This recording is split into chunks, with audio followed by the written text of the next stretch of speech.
الأشغال على قدم وساق لإنجاز جسر معلق على وادي أبي رقراق. قنطرة ستكون الأكبر من نوعها على الصعيدين الإفريقي والعربي، وأهميتها تكمن في تخفيف الضغط المروري والسماح يوميا بمرور 20,000 سيارة. عبد الرحمن نجي ومحمد سوالينا. أشغال بناء أكبر جسر معلق في إفريقيا على نهر أبي رقراق في نهايتها. الجسر سيعمل على تسهيل مرور السيارات بالطريق السريع المداري للرباط سلا، معلمة حضارية بمقاييس حديثة، مميز بأبراج على ارتفاع 200 متر، يبلغ طول الجسر 950 مترا.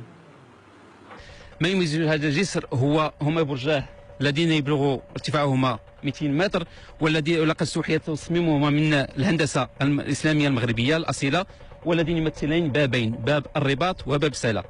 وكما ترون فقد أنشئ هذا الجسر مع مراعاة الموقع الطبيعي واحترام البيئة والمناظر الطبيعية.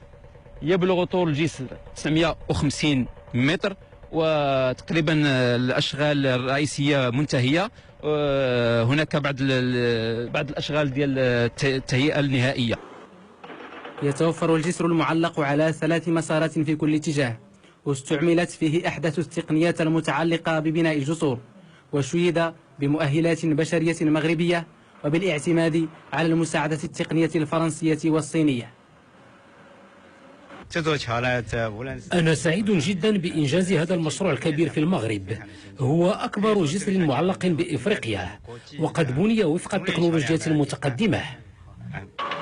كلف تشييد الجسر أزيد من 730 مليون درهم، وأنجز في إطار مشروع تشييد الطريق السيار المداري للرباط على مسافة 42 كيلومترا.